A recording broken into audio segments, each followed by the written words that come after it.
Good afternoon, friends. It's Friday, January 15th. Orange Friday. Go Giants. And time for a daily reflection. Today is Dr. Martin Luther King Jr.'s birthday. If he were alive, he would be 92 years old. If he had not been murdered while in Memphis, Tennessee on April 4th, 1968, I wonder what else he would have accomplished. Would his presence and his charisma have changed the course of American policy? Would we be more accepting of our diversity than we are now? What other great speeches or sermons would he have given? What other activist events would he have arranged or participated in? I wonder what we would look like if Dr. King had lived and was alive today. I recall that when I was a kid, that there were some folks in my congregation as I was growing up who went to Alabama to be part of the Selma to Montgomery March in 1965. They had hoped to be able to see Dr. King and be part of what became of most famous moments in civil rights movement in the United States. I also have a memory that when they came back and wanted to share their story, they were blocked from doing so at a church event. April 4th, 1968, is one of those days I will remember where I was when I heard the news for the rest of my life. We had just finished our Boy Scout patrol meeting when John, whose house we were in, turned on the TV because we obviously were wanting to watch some TV until parents picked us up. I'm not sure what show we were wanting to watch, but I do remember that all the channels, all 4 of them back then, didn't have regular shows. They were all focusing on Memphis, Tennessee, and an event that took place, a shooting earlier in the evening, and the fact that Dr. King died while in the hospital.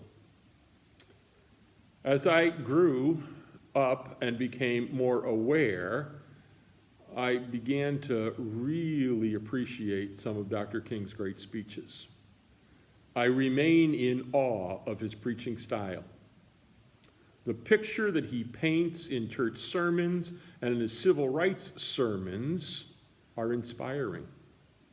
His "I have been to the mountaintop" speech given the night before his assassination, as well as his "I have a dream" speech during the March on Washington in 1963, are perhaps his most famous.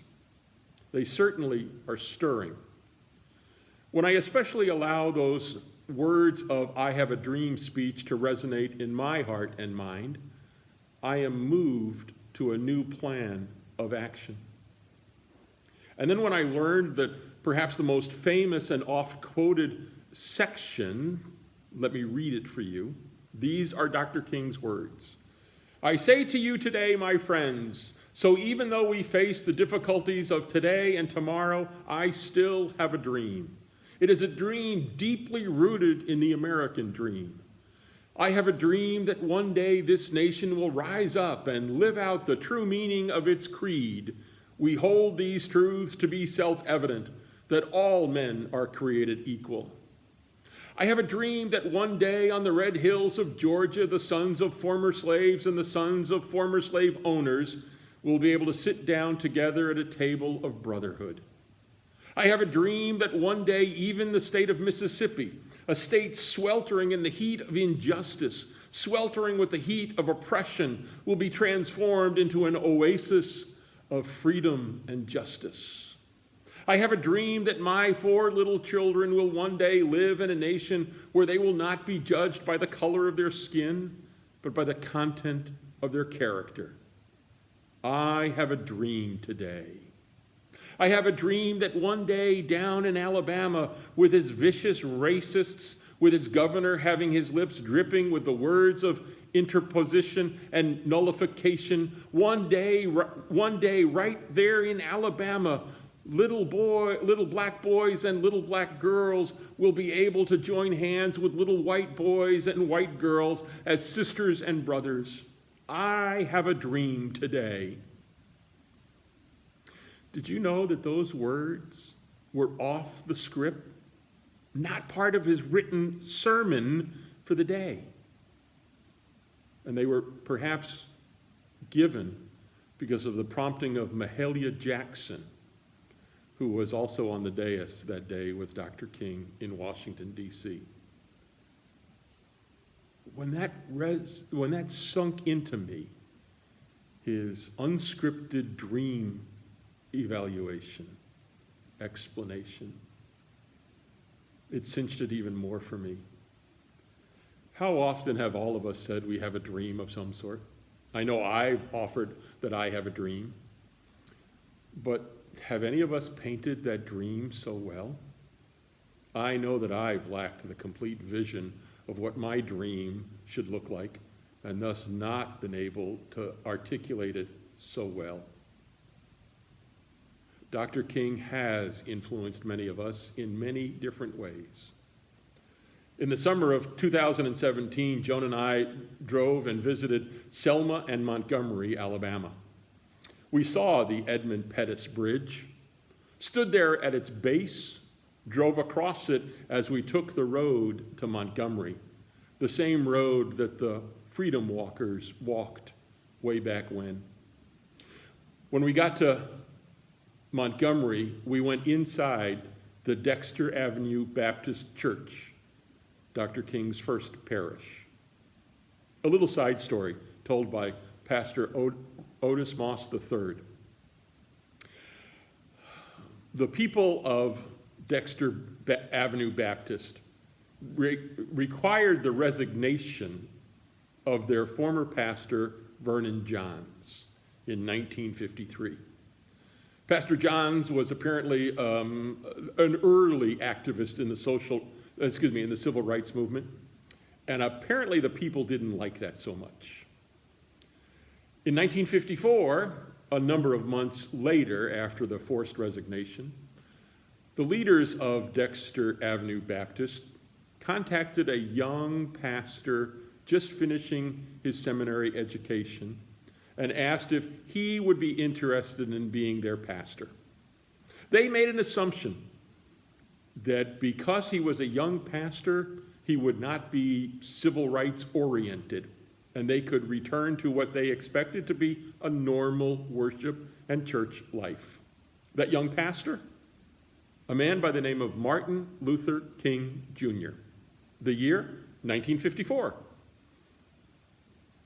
And in 1955, Dr. King organized the Montgomery bus boycott from the basement office of that church. Civil rights apparently was in the DNA of Dexter Avenue Baptist, even though they didn't know it. Was it in the DNA of the congregation, or also in the DNA of Martin Luther King Jr. that led him to make those decisions? Joan and I then continued on our journey to Atlanta, where we visited the Dr. King National Memorial Site, as well as his birth site in Atlanta, and stopped in at Ebenezer Baptist Church, Dr. King's last congregation. For Joan and I, it was a journey long overdue. Another side note, some of you know that when Alex was between teaching positions, he worked for the Dr. Martin Luther King Center for Education on the Stanford campus. He was a research assistant, tasked with running down leads as they were preparing to print some of Dr. King's materials. It was while at the King National Memorial Site that Joan and I went into the bookstore. As I'm wont to do, I was snooping through books, and I found the volume that Alex had been working on, and I found his name in the credits. I was very proud to know that my son had been involved with publishing some of the works of Dr. King, who has become a hero for me. Dr. King's legacy of nonviolence and civil disobedience will live on. It has lived on. As well as his dream that this nation would rise up and live out the true meaning of its creed, we hold these truths to be self-evident, that all men are created equal. I keep praying that that dream will come true, that that vision will be realized in my lifetime. And now I urge you to use Monday, the National Day for Dr. Martin Luther King Jr., as a day of service. As it's been said for a number of years now, it's a day on, not a day off. Think of what you might do as a day of service, how you might make a difference. And this year, it's 2 days before the inauguration of the 46th President of the United States of America. A day of service 2 days before we change presidents. What might you do? Food for thought. I'm not sure what I will do on Monday as a day of service, a day on, not a day off. But perhaps it might be as simple as having some deeper conversations with people whose skin color, as Dr. Otis Moss III says, have been more touched by the sun by God than mine. I look forward to seeing you on Sunday. Well, I won't see you, but you'll see me as we gather for worship this Sunday again. And please remember always, as we're working our way through these last months of COVID life, until vaccine is available for all of us, wash your hands a couple times a day, 20 seconds at a time. Use hand lotion to keep them nice and soft. Wear your mask when you're outside, when you're around strangers. Keep 6 feet away from other people. Please do that to show love for one another. If you're not feeling well, stay home.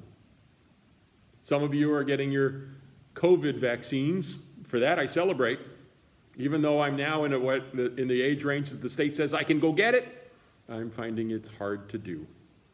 But I too will get mine when I can, as soon as I can.